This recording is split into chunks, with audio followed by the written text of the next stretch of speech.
шелка. Хотя обе птицы сидят на ветвях одного и того же дерева, одна из них пребывает в постоянной тоске и тревоге, ибо пытается насладиться его плодами. Но если по той или иной причине страждущая душа обратит взор на своего друга, Верховного Господа, и осознает его величие, она тут же освободится от всех тревог и беспокойств. Конец. Сейчас Арджуна обратил взор на своего вечного друга Кришну и внимает Господу, который рассказывает ему Бхагавад-гиту. Так он сможет осознать величие Господа и перестанет скорбеть. В этом стихе Господь советует Арджуне не сокрушаться о том, что его деду, учителю, предстоит сменить тело. Напротив, Арджун должен радоваться тому, что он убьет их тела в справедливом бою. И они сразу освободятся от всех последствий телесной деятельности. Тот, кто погибает в справедливом бою, тотчас освобождается от всех грехов и достигает более высокого положения, подобно существу, убитому на жертвенном алтаре. Таким образом, у Арджуны не было причин для скорби. Hare Krishna. So, can you explain the comparison of the tree, the two birds in the tree and with the Jivatma and Paramatma? Объясните отношение индивидуальной души и сверхдуши на примере двумя птицами, сидящими на одном дереве.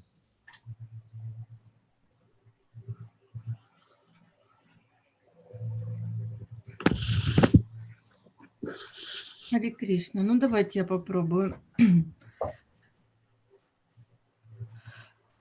На примере, если смотреть двух птиц, то эти две птицы в качественном отношении подобны друг другу. Но одна занимается тем, что она поедает плоды, вот, это наша карма. А другая, это Кришна, это птица-свидетель, и она наблюдает за всем, что происходит.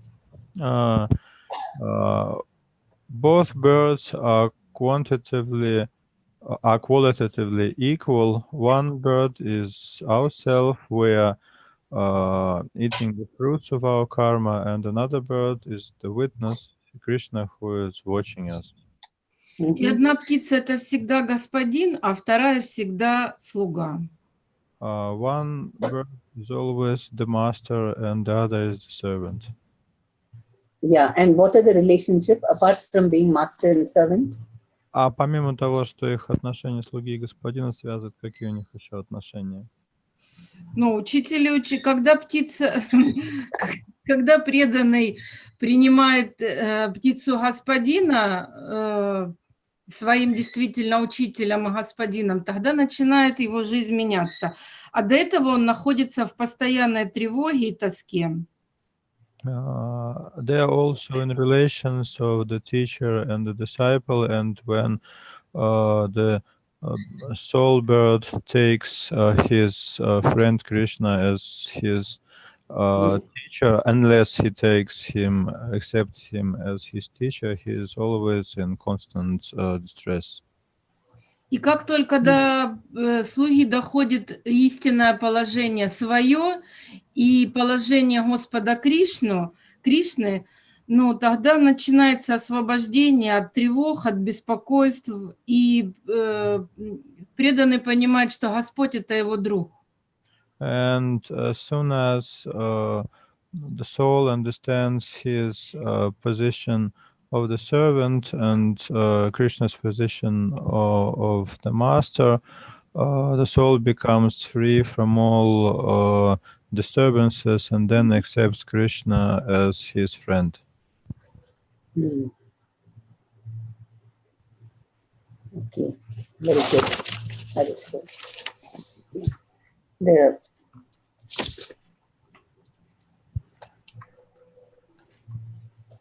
next question is, why and how do we get different bodies? Каким образом и на основании чего мы получаем тела? Even in this life. Мы получаем тела даже в этой жизни.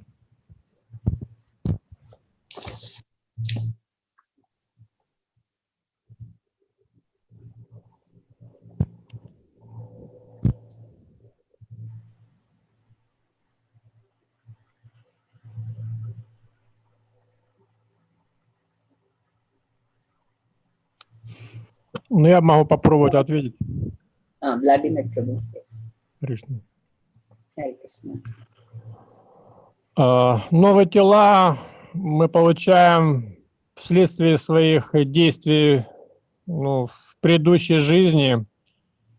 То есть своими действиями и эмоциями, мыслями, которые мы движем в предыдущей жизни, мы формируем тонкое тело. Вот, и вследствие этого вот это является основой формирования следующей жизни. We get a new body according to our previous actions. Our actions in previous lifetime form a certain subtle body, our actions, our emotions and desires, and according to this we get a new body. Okay, but in this body also we keep having change of bodies. How is that? Да, но даже в этом теле мы тоже переживаем смену тела. Объясните, пожалуйста, как это происходит? Ну, известно, что за 7 лет клетки организма полностью меняются. То есть фактически через 7 лет это уже другое тело. То есть за нашу жизнь мы регулярно в этом 7-летнем цикле меняем тело полностью. It is known that even in this body, every 7 years, all the cells of our body completely are renewed. So it means that in this 7-year cycle, we get a new body even during this lifetime. Yes, and also from a baby to childhood to youth, old age. In that way, also we can see externally cells changing, and because of the cells changing, the complete body is in a different. The entire body is changed. Да, и даже внешне это заметно. Ребенок превращается в юношу, юноша взрослый человек, взрослый человек старика. То есть вот этот вот 7-летний цикл обновления клеток, он проявляется вполне зримо. And so that is a very good proof of the existence of the soul. И это само по себе является убедительным доказательством существования души.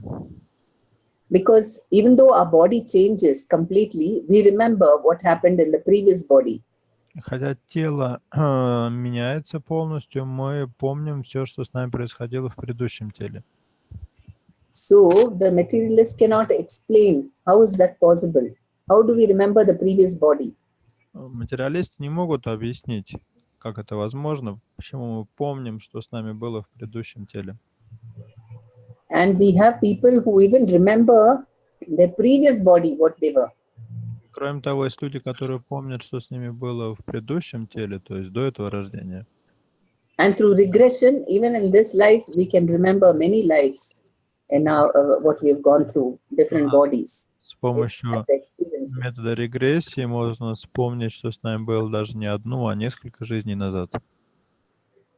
So that is, Krishna is trying to analytically convince Arjuna about the existence of the soul. Так, в этом стихе мы видим, как Кришна аналитически пытается убедить Арджуну в существовании души. And then, why does Krishna say that Bhishma's and Drona's changing bodies is a happy event? Почему Кришна советует Арджуне не сокрушаться о том, что Бхишме и Дроне предстоит сменить тело?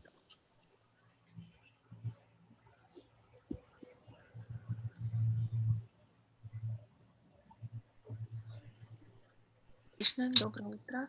Я могу ответить? Попробуем. Кришна в этом стихе Арджуне объясняет, что нет причин для скорби, потому что он убьет их тела в справедливом бою, и они сразу избавятся от всех последствий телесной деятельности. То есть они освободятся от всех грехов и достигнут более высокого положения, подобно существу, убитому на жертвенном алтаре. Krishna tells the Lord that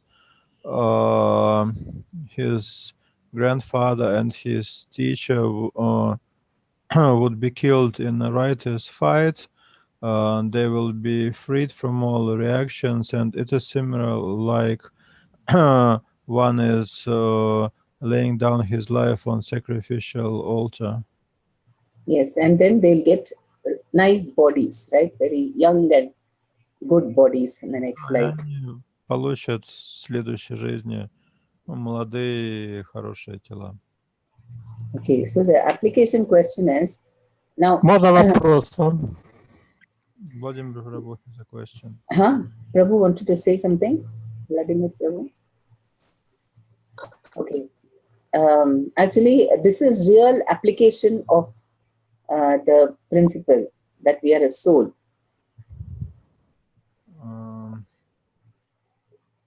Как на No, практике? I'm just saying that this, what Krishna is saying, is like real applying the philosophy of the fact that we are souls. То, что здесь говорит Кришна, это вот реальное проявление на практике понимания вот этого философского принципа, что мы душа. He has to understand that they are not the body, and then he has to kill them. Потому что Арджуна должен осознать, что его родственники отличны от своего тела, и убить их. So Arjuna felt very morose that he had to kill his own people. Then Krishna gave him the actual Krishna conscious philosophy, and then he applied it, and then he killed them. Арджуна пребывал в большой тревоге от одной мысли, что ему приходится убить своих близких, и тогда Кришна объяснил ему это с точки зрения философии сознания Кришны. Арджуна это понял и убил своих родственников. So it was not just theory. Everyone knows we are the soul, but when it comes to practical application, we act like we are the body. Это не была какая-то отвлеченная теория, потому что теоретически все знают, что мы душа, но когда дело доходит до практики, тут уже все стопорится.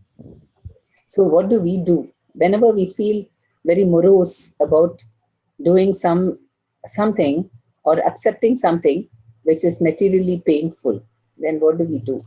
Поэтому что нам делать, когда мы сокрушаемся о чем-то, когда мы чувствуем себя так очень некомфортно, что же нам делать тогда? Can you share an experience where this knowledge that I'm not this body but a spirit soul helped you to overcome the problem or the unpleasantness or whatever feelings of unhappiness? Что мы делаем, когда чувствуем себя несчастными? Наверняка у вас есть какой-то опыт, как с помощью духовного знания вы смогли избавиться от этих чувств, от этого чувства несчастья. Пожалуйста, поделитесь.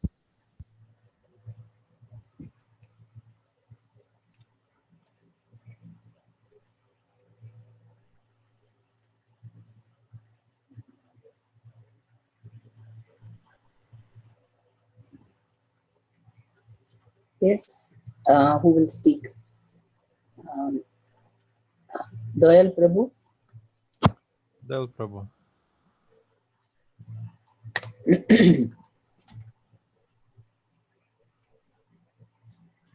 you remember any instance where you had to act like you are the soul and not act like you're the body? Были ли у вас какие-то ситуации, когда вы действовали не как тело, а действовали как душа? Ну вот сейчас у меня была такая ситуация, вот прям буквально недавно, то, что у меня как бы родители в таком положении, как бы нездоровые, вот, и мне пришлось вот прилагать много усилий. Сначала я как-то немножко был так обескуражен даже, потому что я как бы за папой ухаживаю, сейчас у меня еще мама тоже добавилась. I recently actually had such a situation connected with my parents. They're quite old. I have to take care of my father because he is lying down. He cannot get up. And in addition to that, my mother also became very ill. Mm-hmm. Вот. Но вот я вспомнил, что Кришна, он как бы не создает просто так никаких ситуаций, что это какое-то для меня испытание, урок, и я стал действовать как бы таким образом, чтобы принести своим родителям духовное благо, понимая, что они вечные духовные души. And initially, I actually felt myself morose, but at some point I understood that this may be some test from Krishna, and I started to act on the platform of bringing some spiritual benefit to my parents.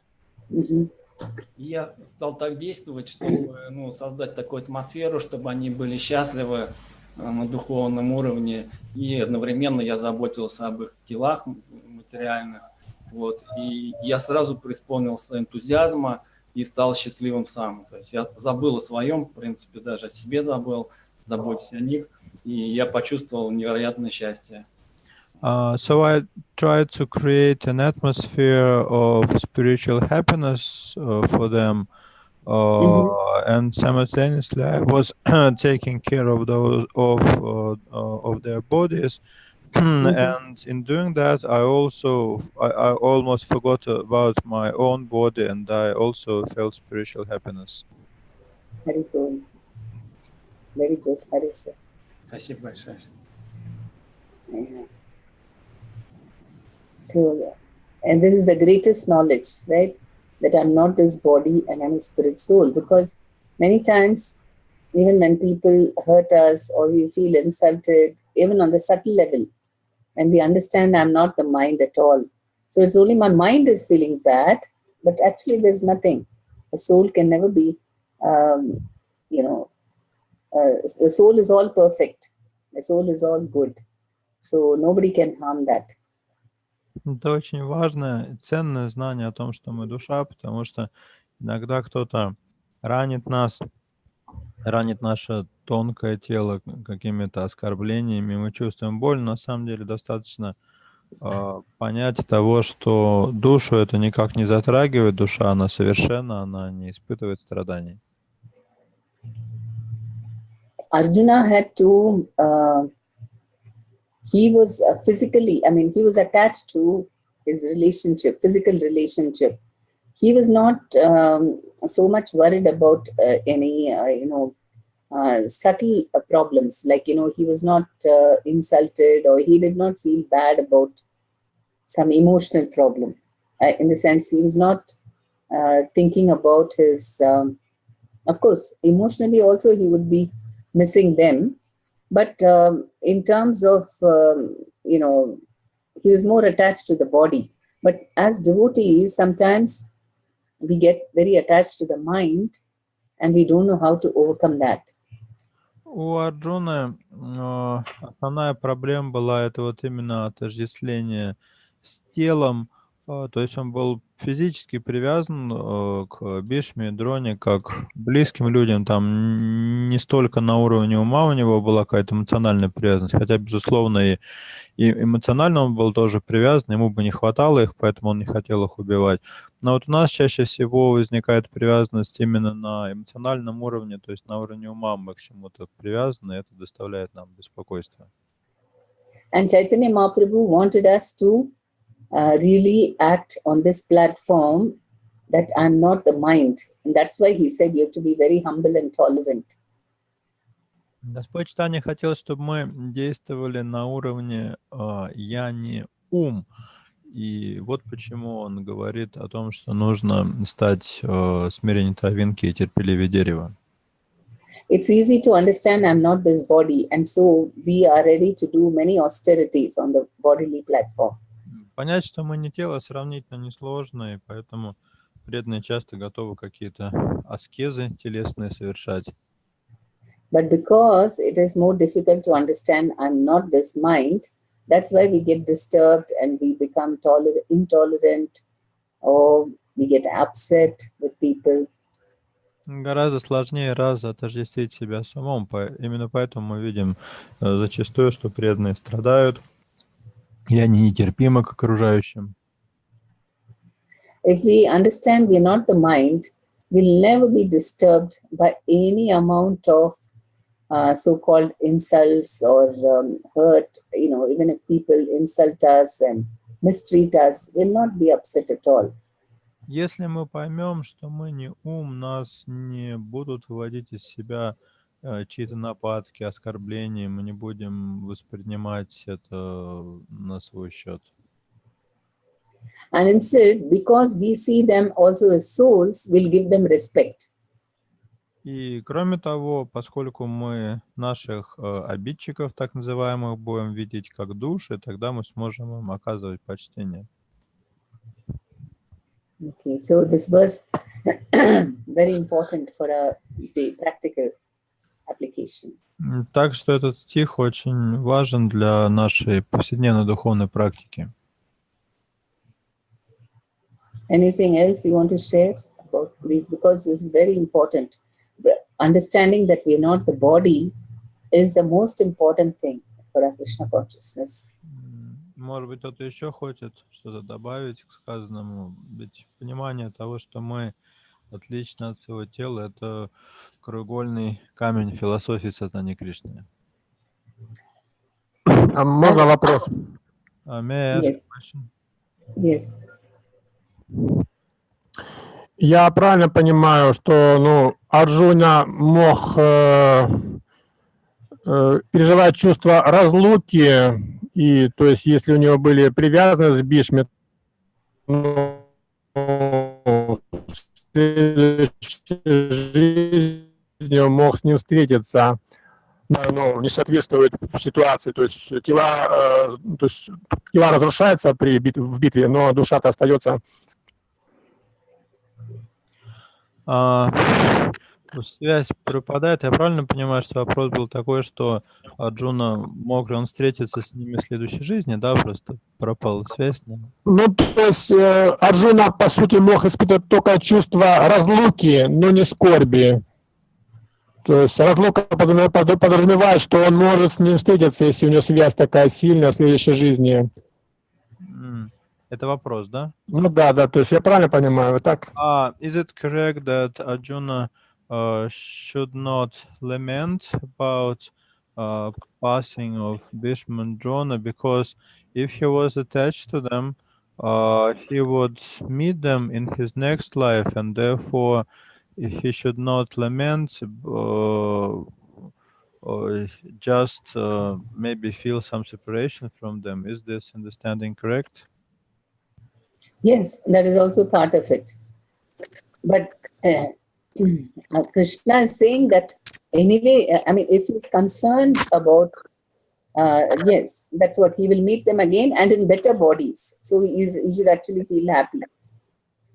Да, это понимание тоже здесь присутствует. Кришна, по сути, об этом и говорит, что если ты привязан к ним, ты встретишься с ними снова, но они уже будут в новых телах, поэтому тебе не надо скорбеть, наоборот, нужно радоваться.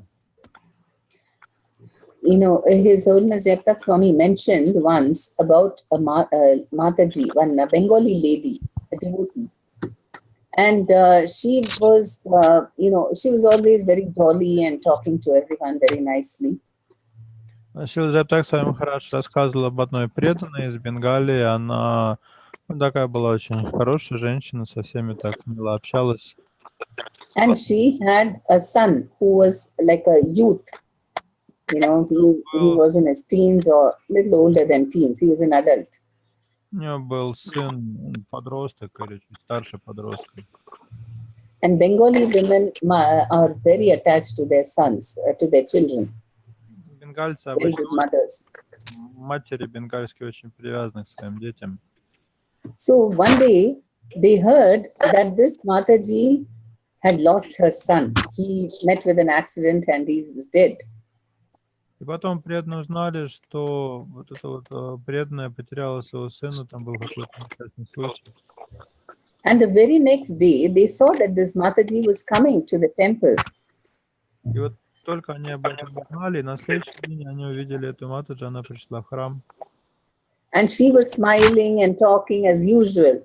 И она, как ни в чем не бывало, улыбалась, разговаривала со всеми.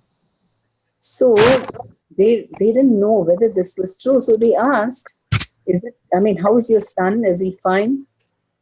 преданные подумали, может, их как-то неправильно информировали, может, там ничего не случилось. Они подошли к ней и сказали, а как поживает твой сын, с ним все в порядке?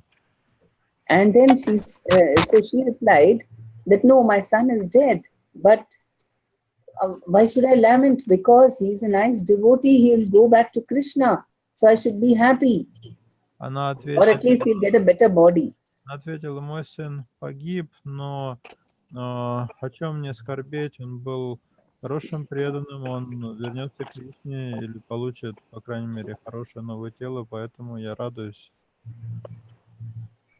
So she had actually realized about this, she had seen her son as a soul and not just a material, just a material attachment to the body.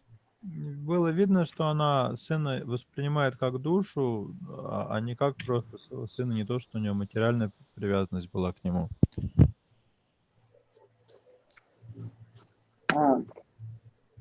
There is one more example for attachment to the mind. Есть еще один пример, который иллюстрирует привязанность к уму. His Holiness Bhaktitirtha Swami shared in his writings. Это написал в своей книге Бхактитиртха Свами. So when he was a new bhakta in America, he went and told Prabhupada that Prabhupada, and this is a spiritual movement, but there is some discrimination on the on the bodily platform because I'm black-bodied, and so I feel some of them discriminate against me. Когда он еще был молодым преданным в Америке, он как-то пришел к Шриле Прабхупаде и сказал: Шрила Прабхупада, вот у нас духовное движение, а я чувствую дискриминацию, я чувствую, что меня угнетают на основании цвета моей кожи. So Prabhupada said, yes, there is some discrimination. Some people are discriminating. Прабхупада сказал, да, дискриминация есть, некоторые преданные действительно позволяют себе это. And they are nonsense. И это неправильно, это недопустимо.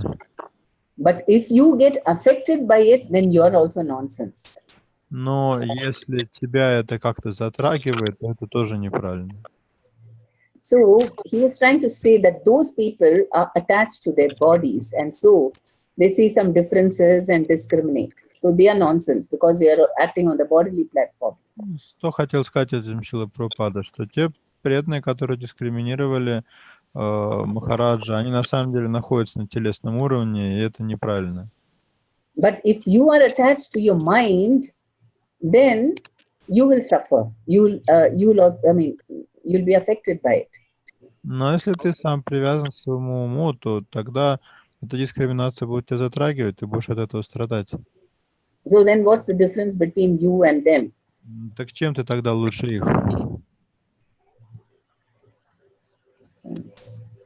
Okay.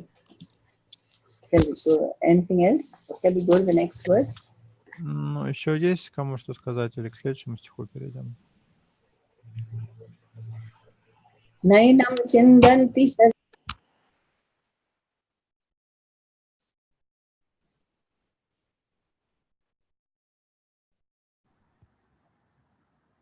Mataji, your mic was off.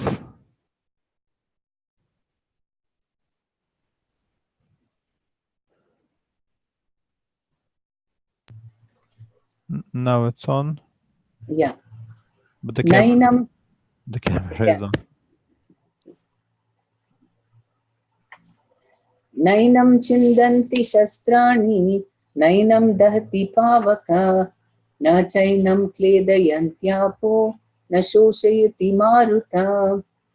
Душу нельзя рассечь никаким оружием, сжечь огнем, намочить водой или сушить ветром. Комментарий.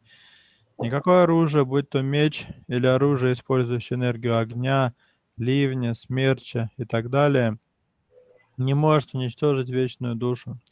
Очевидно, что в былые времена, помимо огнестрельного оружия, известно современным людям, существовало много других видов оружия из земли, воды, воздуха, эфира и так далее. Ядерное оружие, которым владеют современные люди, тоже использует энергию огня.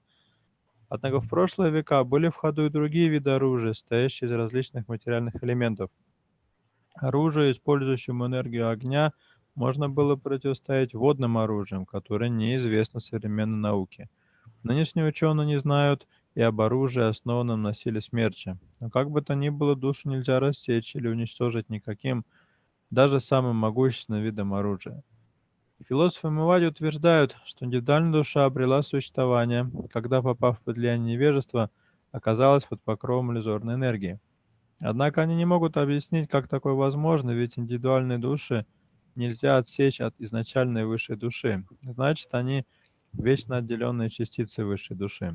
Поскольку крошечные души вечно сохраняют свою индивидуальность, они склонны попадать под влияние иллюзорной энергии, лишаясь таким образом возможности общаться с Верховным Господом. Так искры пламени, которые качественно не отличны от огня, гаснут, вылетая из костра. В Варахапуране о живых существах говорится как об отделенных частицах Всевышнего, и согласно Бхагавад-гите, они остаются таковыми вечно. Таким образом, даже освободившись из плена иллюзии, живое существо сохраняет свою индивидуальность, как яствует из наставлений, которые Господь дал Арджуне. Знание, полученное от Кришны, помогло Арджуне обрести освобождение, но это вовсе не означает, что он стал Кришной.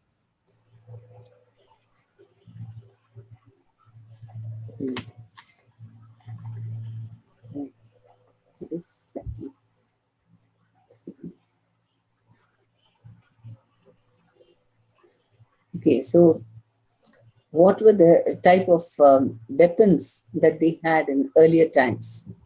Какие виды оружия применялись в прошлом? We'll talk Olga Mataji. Да, Хари Кришна. Судя по комментарию, раньше использовались энергия огня, ливня, смерча. И в былые времена, помимо огнестрельного оружия, и существовало много видов оружия: из земли, воды, воздуха, эфира и так далее, и даже ядерное оружие. Well, according to the purport, they were using flame weapons, rain weapons, tornado weapons, weapons based on all material elements, including nuclear weapons. Okay. Have you seen the serials of Mahabharata and Ramayana? Вы смотрели сериалы Махабхарата и Рамаяна? Yes, you have seen how tornado wind blows, and then they try to counteract it. Wind with what? I don't know. Wind. How did they counteract wind? И вот там есть эпизоды, когда оружие, основанное на смерче, применяют. Я, правда, не помню, как ему противостоят, чем этому оружию. Because fire was counteracted by water. Потому что огню противостоят водой. And what weapons? Okay. So,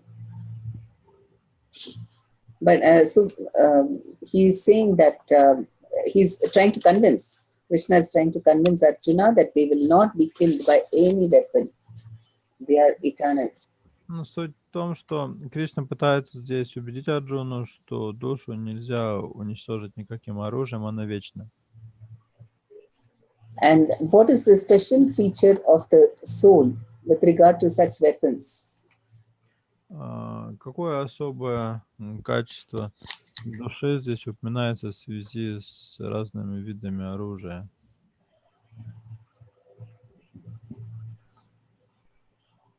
Что душу невозможно уничтожить любым оружием, нельзя рассечь любым видом оружия, невозможно уничтожить. It cannot be cut into pieces or destructed by any weapon. Mm-hmm. Yeah. Actually, this knowledge sometimes we'll come to the practical application before that. And mention two arguments against Mayavada philosophy that Srila Prabhupada has mentioned here.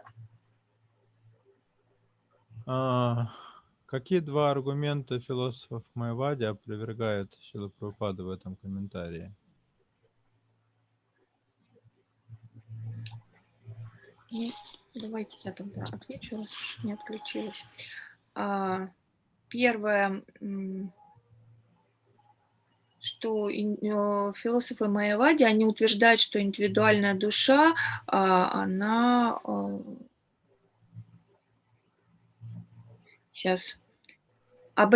что она обрела существование, только отделившись. Да? Свою индивидуальность душа получила, отделившись от изначальной высшей души, но душу невозможно отсечь, поэтому опровергается, что индивидуальную душу невозможно отсечь от высшей души.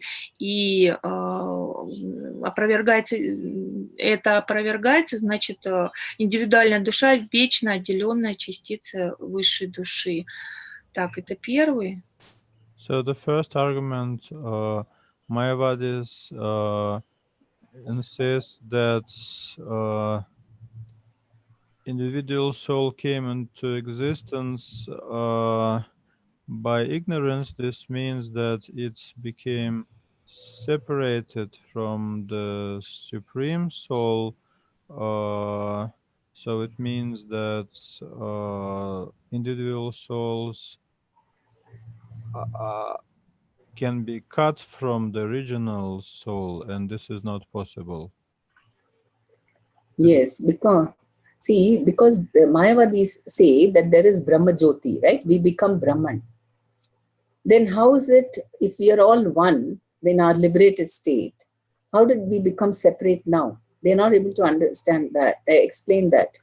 Смотрите, Майявади утверждает, что есть безличный Браман, все едино, там нет никакого разнообразия, и, сказать, в освобожденном состоянии мы все вот этот единый Браман. Как же тогда, получается, оттуда вычленяются индивидуальные души? Как ее же нельзя, сказать, вырезать? Because here it says the soul cannot be cut into pieces. Здесь же прямо сказано, что душу нельзя рассечь.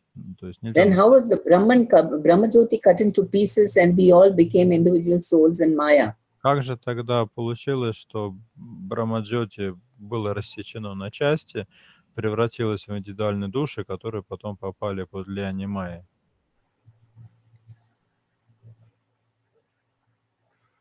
But we have the correct explanation that we are eternally in this, in this state, eternally separated from the Lord, not joined up together and become a Brahma Jyoti. Поэтому правильное объяснение заключается в том, что мы, как души, вечно существуем отдельно от Господа, а не то, что нас отрезали от Брахмаджоти в какой-то момент.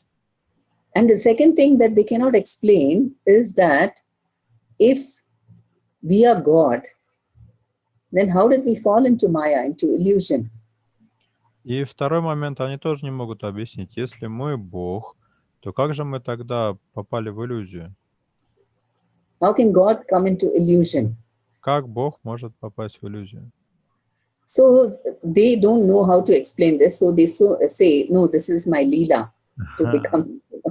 Они не могут это объяснить, они выкручиваются, говорят, ну это лила такая моя. So this is how we can defeat the Mayavadis. That if you meet the Mayavadi who will quote like this, that we are who believes in Brahman and that we are Narayana, if they say that, then you can say, if you are God, then why you're in Maya? Поэтому, если вам встретится Майявади, который будет проповедовать вот такие вещи, что он верховный Браман или что он Нараяна, вы так прямо его спросите, если ты Бог, как же ты оказался в Майе? And if you are saying that we were all one, and then now we became separated, but then Bhagavad Gita says the soul cannot be cut into pieces. Если ты утверждаешь, что все мы суть одно, да, неделимое целое, но сейчас мы разделены, как такое может быть? Ведь в Гите сказано, что душу нельзя рассечь на части. And if he's open-minded, he will accept the argument. Если этот Майявади такой незашоренный, то тогда он будет вынужден согласиться с вашим аргументом. Right? Anyone wants to have you experienced talking to some Mayavadi, Sachitanya Prabhu? You want to share? Кому-нибудь приходилось с таким Майавади общаться? Может, Сачитанаю Прабху? Ну, мне приходилось однажды, и все мои аргументы и объяснения, они не воспринимались. И в результате человек сказал, ну ничего, подожди, ты в конце концов придешь к пониманию, к которому пришла я, и на это ушло много лет. I once met such a lady, and whatever I was trying to explain to her, she didn't accept. And at the end, she just said, well, it takes some time to come to the understanding, or like I have, so you will see in the course of time, you will understand all those things. И раньше я тоже думала, как ты, ну, сказала мне дама, вот, и наконец-таки я осознала свое положение, и я счастлив. And she continued, well, many years ago, I was also thinking like you, but then I realized my actual state and I became happy, and you will also become happy. Ну, и поэтому я поняла, что уже бесполезно что-либо рассказывать. At this point, I understood that it's impractical to continue with her. Yeah. They have, yeah, if they are closed, then it's only by mercy they will get. Ну да, если они такие не открытые к обсуждению, только по какой-то милости свыше они могут прозреть. Srila Prabhupada, in the Leelamrita, it is mentioned how he gave mercy to the yoga teacher in the beginning, how who gave him place to preach. He was just cooking food for prasadam for him and feeding him. В Прабхупад-Лиламрите описывается, как Шрила Прабхупада пролил милость на учителя йоги, который вначале приютил его в Америке. Шрила Прабхупада, он просто готовил прасад и кормил его. And he gave him so much of affection and everything. He was very nice to him. Просто хорошо к нему относился. And of course, that Mayavadi, he was giving Prabhupada some place for him to, he was serving Prabhupada by giving him opportunity to preach.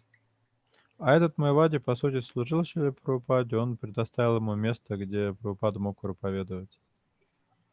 So then gradually he may have got the blessing to understand.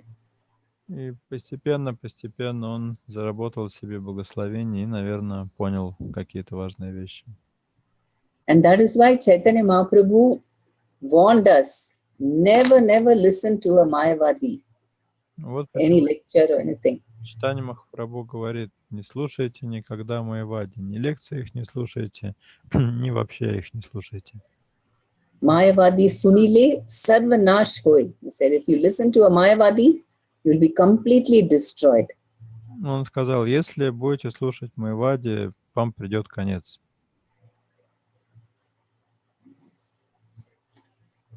Okay. Yes. Я помню, что как-то один раз приходил на одну бхакти-рикшу, где оказался такой человек, который, как выяснилось, он приходил несколько раз, и вот, судя по его ответам, которые он давал, я ему задал несколько вопросов дополнительных. И он действительно утверждал, что он Бог, и все мы боги. Хотя это открыто не говорил сразу, но постепенно мы поняли, что он прямо в итоге сказал, что да, там, и говорил, что, по сути, он говорил, что он сам Иисус Христос, и вот все мы как бы вот в такой форме должны стать Иисусом. То есть мы должны очиститься просто, и мы обретем свое истинное существование. I was once visiting one Bhakti Vriksha, and there was a new member. He came maybe for the second or third time, and I detected that he is actually a Mayavadi. He was not speaking out anything, but I asked him some additional questions, and then he admitted that he is God and all of us are God, and that he is actually Jesus, and we all are Jesus. We just have to become purified to realize that. Ну, ему просто, в принципе, как бы так посоветовался потом с другой лидером тоже. Он ходил тоже, любил просад поесть, как-то ему нравилось. Но единственный момент, что вроде бы все хорошо, ну, как бы он особо сильно не проповедовал первое время, а потом начал созывать после бхакти-рикши, приглашать всех там около дома, постоять с ним, пообщаться. В общем, он стал проповедовать, и ну, мы ему объяснили, что здесь другая программа, здесь мы изучаем послание Шрилы. Если он там хочет как-то всем доказать, что он Иисус Христос, и ну, другие тоже боги, то ему придется, наверное, ну, как сказать, в другом месте где-то проводить программу. At first it was okay. He was not preaching anything like that. Mostly he came to take prasad because he liked that. But after some time, after Bhakti Vriksha, he was gathering devotees outside and preaching all those things. And I discussed this with group leader, and then we told that person that it's not appropriate if you want to preach this kind of philosophy, you should do it in some other place. То есть пока он был, ну, как сказать, не активен в этом вопросе, то есть он просто приходил, слушал, там, ел просад, это было одно, а когда он стал проповедовать, то его пришлось попросить как бы, ну, свою группу где-нибудь в другом месте организовать. So while he was inactive, it was okay, but when he imbibed this preaching spirit and started to preach out, then we had to remove him. То есть модуль по бхакти-рикше довольно-таки много аргументов, но так как они не действуют на человека, то как бы мы, соответственно. Although we gave many arguments against his philosophy, but it seems that it didn't impress him. Вся атмосфера как бы в бхакти-рикше сразу поменялась, и это почувствовал благодарность, что, слава Богу, что больше не нужно с ним общаться. And when he quit, the atmosphere changed to the better, and devotees were grateful for that. If he was little more innocent, then by just engaging him in a lot of service, then slowly their hearts can change. Если такие люди, если у них есть достаточно невинности, то через служение они могут постепенно изменить свое сердце. But otherwise, very difficult. Yes.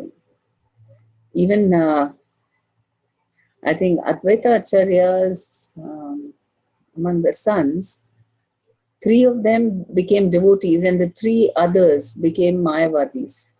Но в противном случае это все очень проблематично. Даже Адвайта Ачарья из 6 сыновей 3 были преданные, 3 были майавади. And he couldn't do anything about it. И даже он It's ничего their не мог desire. сделать. So, Ну, вот такое у них желание.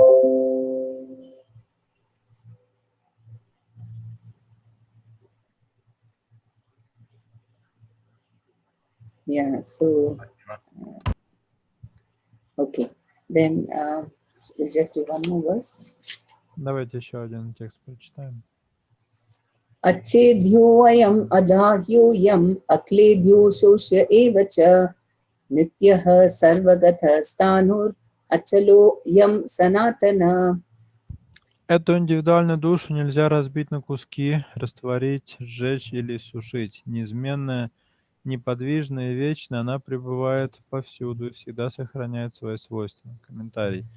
Все перечисленные характеристики индивидуальной души служат неоспоримым доказательством того, что она всегда остается бесконечно малой частицей духовного целого и никогда не меняет своего положения. Это опровергает теорию монизма, так как из данного стиха следует, что индивидуальная душа не может слиться воедино с высшей душой.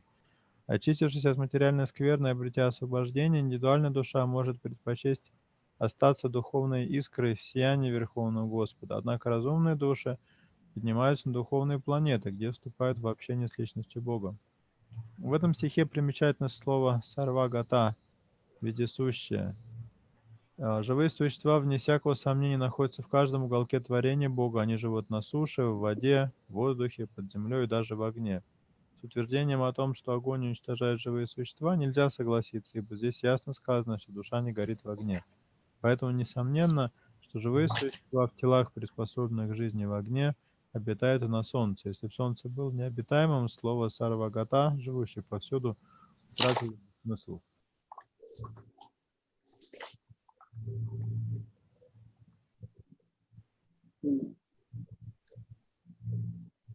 So Lord Krishna is saying that the soul cannot be destroyed by any material elements. How does this help us to understand the statement that the soul is present in all the planets of the universe? Господь Кришна говорит здесь, что индивидуальную душу нельзя уничтожить материальными средствами. Как это связано с его утверждением о том, что живые существа обитают на всех планетах Вселенной?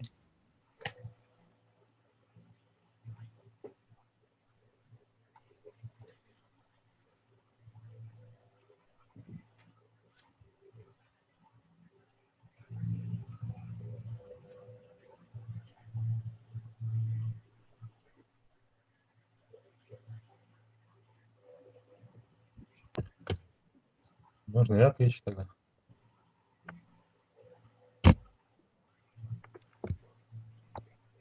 Можно ответить, да? Да говорите, говорите. Да, здесь в комментарии Шурпада говорит, что живые существа, вне всякого сомнения, находятся в каждом уголке творения Бога. На суше, в воде, в воздухе, под землей, в огне. Также говорит он, что живые существа в телах, приспособленных к жизни в огне, обитают на Солнце. Если бы Солнце было бы необитаемым, слово «сарва-гата», живущий повсюду, утратило бы смысл. То есть просто человек, он свойствен... Да, говорите. Prabhupada mentions in the purport, there is no doubt that living entities are all over God's creation. They live on land, in the water, in the air, within the earth, and even within fire. And then he continues, there is no doubt that there are living entities also in the sun planets with suitable bodies to live there. Обычным людям это свойственно отождествлять своим телом, как бы живые существа, видимо, и если у живого существа нет тела, то значит и живого существа как бы нет для обычных материалистов. Usually people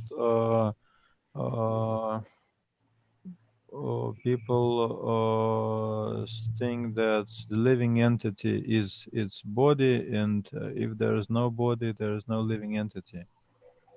Если наше тело горит при большой температуре, то значит и все сгорят. Поэтому они считают, что никто не может жить на солнце. If our body burns at a certain temperature, they think that the soul also burns, and that's why they come to conclusion that there cannot be life on the sun. Yes, and also because we have these 5 elements, earth, water, ether, fire, and air. So here our body is made up more of earth, whereas in the sun planets, their body is made more of fire. Да, есть еще 5 первоэлементов: земля, вода, огонь, воздух и эфир. И в наших телах на этой планете преобладает элемент земли, в то время как на Солнце там тела из преобладающего элемента огня и эфира. And in the heavenly planets, it is not so gross of these gross elements, but subtle elements. Mind, intelligence, false ego. So that is why they are not subjected to this effect of all these gross elements. И на райских планетах тела меньше содержат грубых первоэлементов, больше тонких: ум, разум, ложное эго, поэтому они меньше подвержены тем проблемам, которые вызываются с первоэлементами.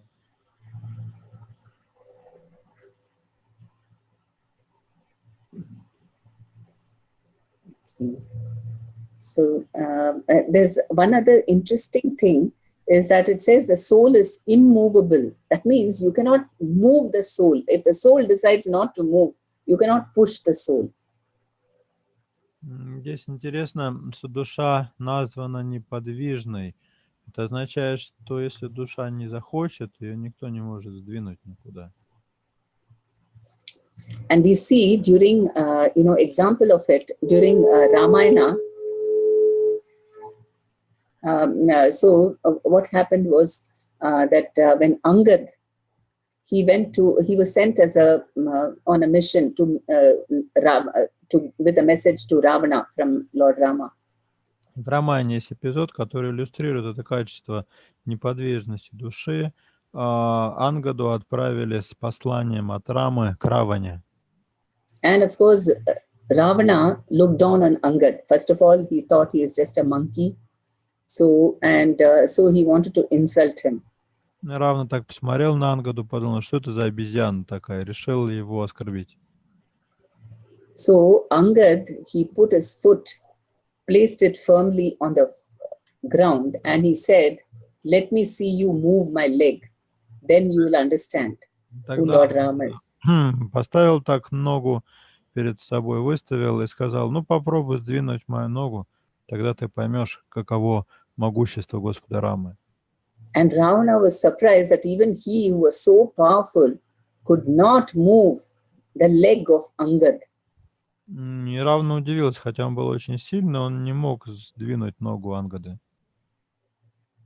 So when one is, that's because he was great devotee. So he was self-realized, and then he could do that. He could not be moved. Ангада был великим преданным, достигшим самоосознания, и вот он проявлял это качество неподвижности.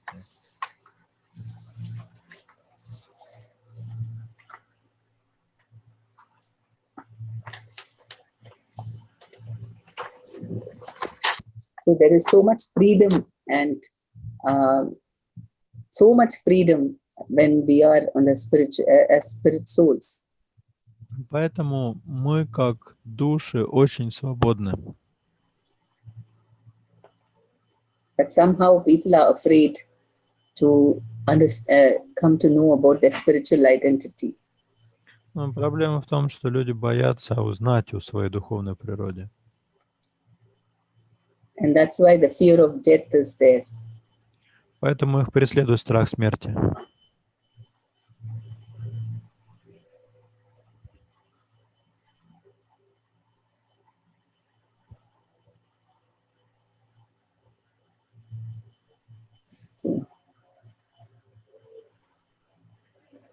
Any comments? Any or questions? Есть ли какие-то вопросы или дополнения?